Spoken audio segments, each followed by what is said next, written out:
हम लोग यहाँ पे पहुँच गए हैं।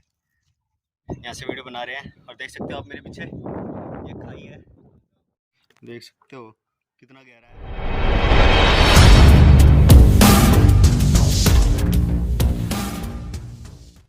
तो दोस्तों आप मेरे पीछे देख सकते हो, आज हम आए हुए हैं तुगलकाबाद का किला। ये मेरे पीछे आप देख सकते हो, ये इसकी दीवार है और ये साथ में टिकट है, तो टिकट हमने ले ली है। ये रही 2 टिकट मिली है हमारे को, 25 रुपये इसका प्राइस है सिंगल टिकट का। तो हम 2 जने आए हैं, मैं और सुशील, तुगलकाबाद के किले में। दिखाते हैं इसमें क्या क्या है, बाकी चलते हैं। तो जो ये आप किला देख रहे हैं, देख सकते हो ये कितना बड़ा है, चारों तरफ बुर्जों से घिरा हुआ है। इसकी जो परिधि है वह 6.5 किलोमीटर तक फैली हुई है। बहुत ही ज़्यादा विशाल किला है ये। और यह जो किला है काफ़ी रहस्य से जुड़ा हुआ है। इसमें हम आपको आगे बताएंगे इसकी स्टोरी क्या है, और ख़ास जो इसमें है, जो इसको श्राप मिला था, इस श्राप की वजह से यह खंडर में तब्दील हो गया।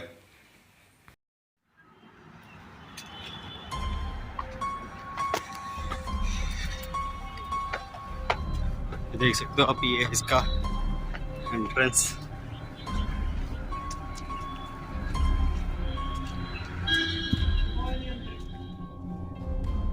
तो फाइनली दोस्तों हम लोग ऊपर पहुंच चुके हैं और ये आप देख सकते हैं यहाँ का ये पूरा नज़ारा।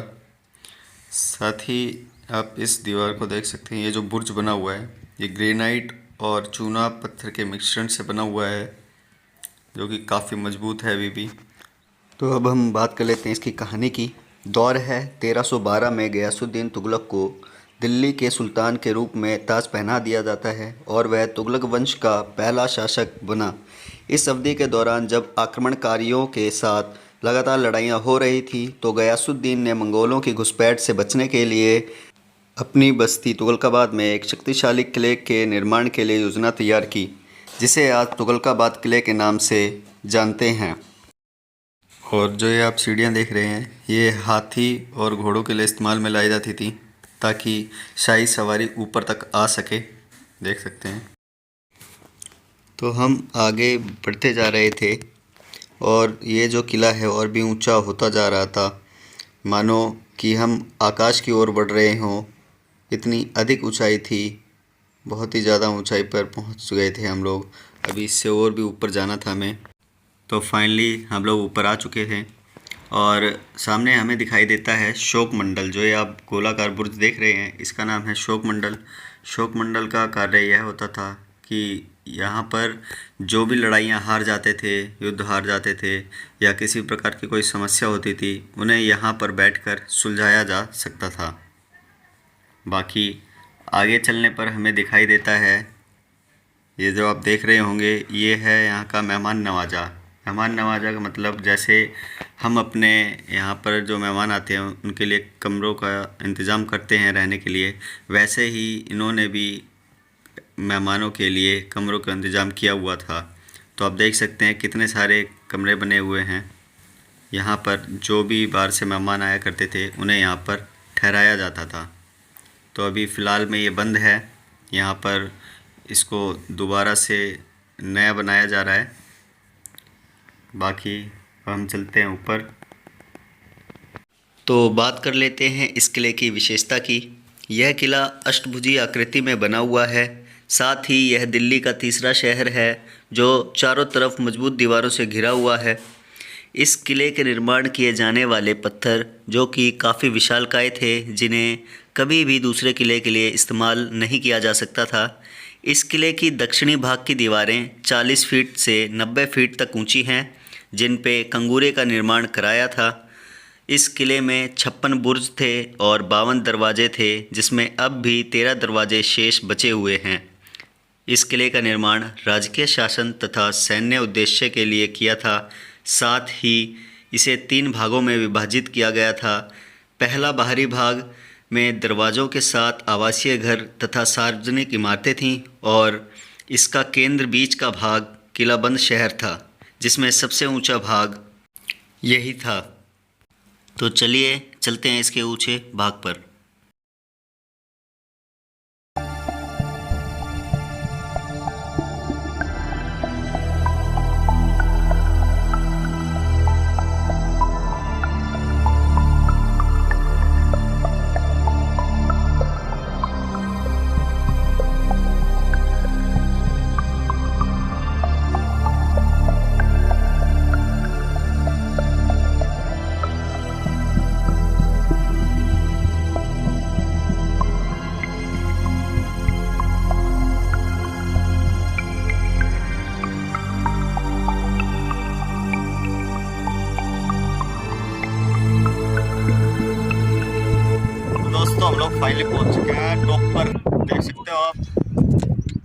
हम उस जगह से आए थे, वहाँ टिकट काउंटर है, वहाँ से हम आए थे।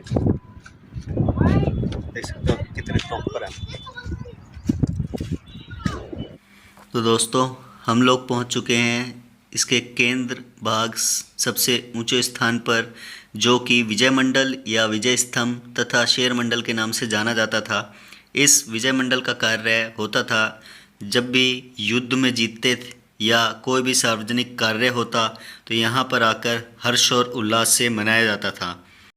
यह हिस्सा इतना ऊंचा था कि यहाँ से गयासुद्दीन अपने बसे शहर को आसानी से देख सकता था तथा यहाँ से आक्रमणकारियों को भी बड़े आसानी से देखा जा सकता था।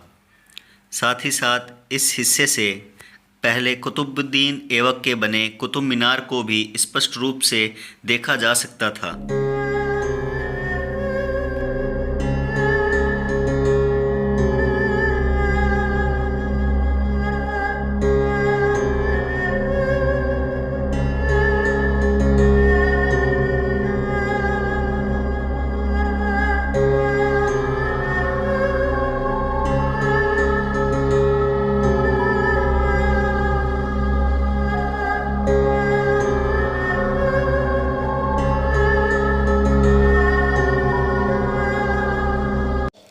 तो अब हम नीचे उतर के आ चुके हैं और आगे की ओर बढ़ते हुए तो हमें ये गड्ढा देखने को मिलता है। बाकी ये गड्ढा नहीं है, इसमें सीढ़ियाँ हैं। बाकी चलते हैं इसके नीचे, देखते हैं क्या है और हमें क्या देखने को इसमें मिलता है। तो चलते हैं।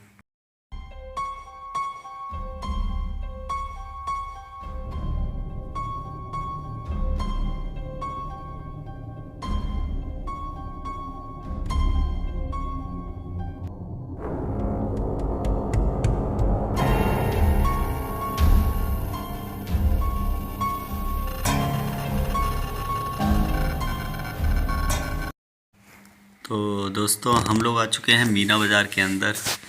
यह जो बाज़ार है ये भूमिगत बाज़ार है, देख सकते हो आप। हम जा रहे हैं इसके अंदर और आपको दिखाते हैं इसका कमरा कितना बड़ा है। बाकी मोबाइल का फ्लैश जला लिया हमने और चलते हैं इसके अंदर, देखते हैं क्या है। कमरा खाली पड़ा हुआ है, देख सकते हो। इसकी जो दीवारें हैं चूना और पत्थर की बनी हुई है, साथ ही इसमें नीचे कच्ची मिट्टी का प्रयोग किया गया था। चलते हैं इसके दूसरे कमरे में। तो दूसरे कमरे में ही पत्थर लगा हुआ है, ये देख सकते हो आप। गेट में पत्थर का इस्तेमाल किया गया है, साथ ही बीच बीच में सीढ़ियाँ हैं और ये जितने भी कमरे हैं सारे समान आकार में बने हुए हैं, देख सकते हो। यह जो बाज़ार था यह भूमिगत बाज़ार बनवाया था गयासुद्दीन ने, इसका नाम था मीना बाज़ार।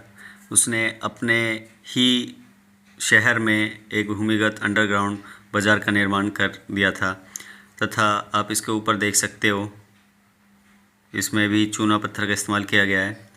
साथ ही इस कमरे में जाके देखते हैं इस कमरे में क्या है। तो अभी इसमें कार्य चल रहा है, इसमें भी देख सकते हो आप। नीचे पत्थर पड़े हुए थे तो इसको भी अभी नए ढंग से बनाया जा रहा है। तो इसमें पहले अनाज के भंडार तथा यहाँ पे साजो सज्जा का सारा सामान यहाँ पर होता था और साथ ही रोशनी के लिए भी यहाँ पर बीच बीच में गैप दिया गया था, बीच से सीढ़ियाँ निकाली हुई थी और रात के लिए यहाँ पर आले बनाए गए हैं जिसमें मशाल जलाने के लिए स्थान दिखाई देता है तथा उसमें दीपक रखा जाता था कि रात में रोशनी हो सके। तो अब हम बात कर लेते हैं इस किले के मिले हुए श्राप के बारे में। गयासुद्दीन ने मंगोलों को कई बार परास्त किया। विजय अभियान शुरू होने के बाद गयासुद्दीन दिल्ली से 6 किलोमीटर दूर अफगानपुर में रुका था। बंगाल यात्रा पर निकलने से पहले गयासुद्दीन ने निज़ामुद्दीन औलिया से कहा कि उसके दिल्ली आने से पहले वो दिल्ली छोड़ दे। उसे पता चला कि मोहम्मद बिन तुगलक निज़ामुद्दीन औलिया का शिष्य बन गया था और निज़ामुद्दीन ने उसके सुल्तान बनने की भविष्यवाणी भी कर दी थी। ये बात पता चलने पर गयासुद्दीन तुगलक ने निज़ामुद्दीन को दिल्ली छोड़ने का हुक्म दे दिया। असल में गयासुद्दीन इस बात से घबरा गया था कि कहीं मोहम्मद बिन तुगलक गद्दी के लालच में उसकी हत्या न करवा दे। गयासुद्दीन के अफगानपुर पहुंचने पर औलिया के शुभचिंतकों ने उससे दिल्ली छोड़ने की गुजारिश भी की, जिससे औलिया क्रोधित होकर श्राप देता है। कहता है कि हुनूज दिल्ली दूरस्त, यानी दिल्ली अभी दूर है। साथ ही 1325 में बेटे द्वारा रचित की गई साजिश में आशियाना गिरने से गयासुद्दीन की मृत्यु हो जाती है। तो चलते हैं अब दूसरे बुर्ज पर और देखते हैं ऊंचाई से क्या क्या दिखता है। तो ये है दोस्तों गयासुद्दीन और तथा उसके सैनिकों के घोड़े का अस्तबल। यहीं पे दाना पानी दिया जाता था घोड़ों को। दोस्तों आपको यहाँ से लोटस टेम्पल भी दिख सकता है। पूरा लोटस टेम्पल यहाँ से दोस्तों दिख रहा हो आपको लोटस टेम्पल।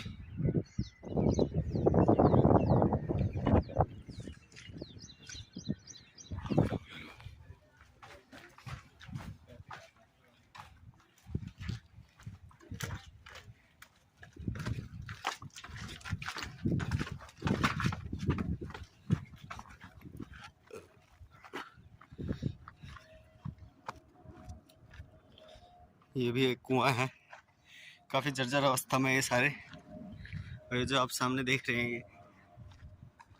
ये कमरे से बने हुए, ये सारे एक शयन कक्ष वगैरह हुआ करते थे। इधर से आपको दिखाता हूँ मैं, देख सकते हो। उड़ते देखो उड़ते। देख सकते हो कितना गहरा है सुशील। देख रहे हो दोस्तों कितना गहरा है। और वो इधर से व्यू दिखा देता हूँ।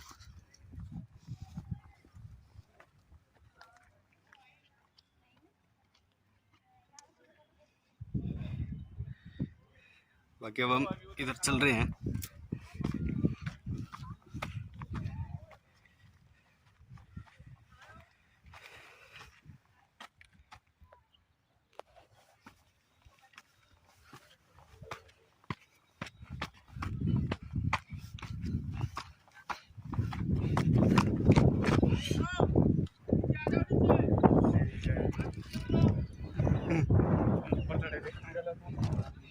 चलो बाकी वो गार्डन ने बोल दिया, हम नीचे चल रहे हैं अब। चलो बना लीजिए।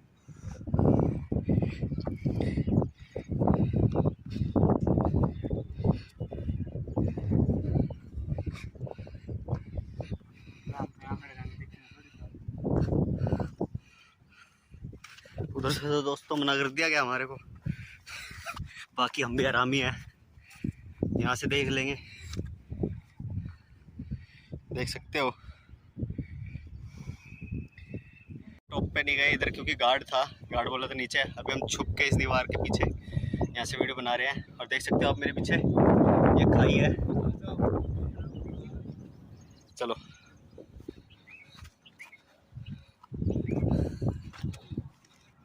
उतर रहे नीचे,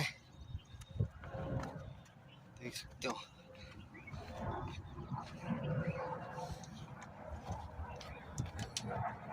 हम आ चुके हैं,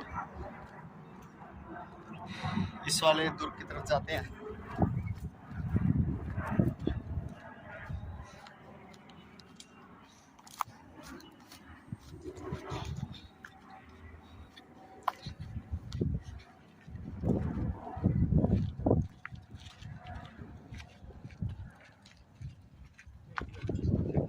दोस्तों जो ये आप पत्थर देख रहे हैं, ये सारा जो पत्थर है ये ग्रेनाइट का पत्थर इस्तेमाल किया हुआ है यहाँ पर।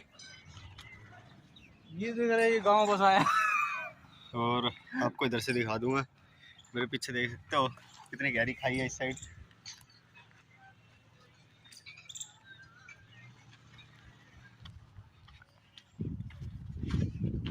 बाकी अब हम ऊपर की ओर चल रहे हैं।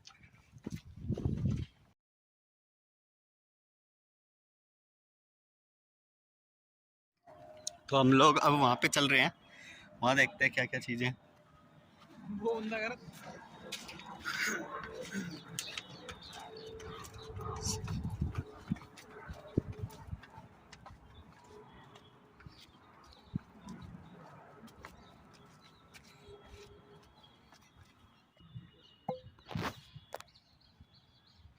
दोस्तों दोस्तों जो है आप ये इतनी बड़ी बड़ी सीढ़ियाँ देख रहे हैं, ये जो सीढ़ियाँ होती थी ये हाथियों के लिए बनाई गई थी, ताकि उस पर बैठ के हाथियों को इतनी ऊंचाई से ऊपर की ओर लाया जा सके।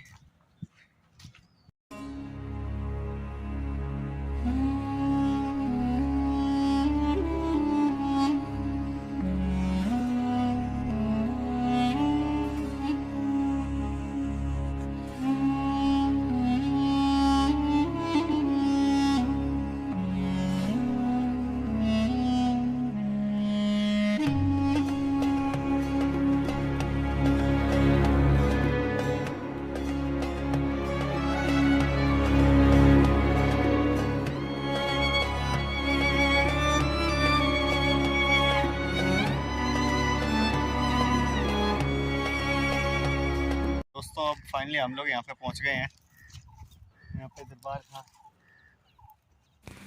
तो दोस्तों वीडियो हो चुकी थी काफ़ी लंबी, तो हम आपसे मिलते हैं इसके नेक्स्ट पार्ट में, जिसमें हम आपको दिखाएंगे इस पैलेस के अंदर का नज़ारा और साथ ही बावली दिखाते हैं आपको। और यह है गयासुद्दीन का मकबरा, जिसके अंदर है गयासुद्दीन की कब्र और उसके बेटे की कब्र। साथ ही यह है एक तहखाना। मिलते हैं आपसे नेक्स्ट पार्ट में।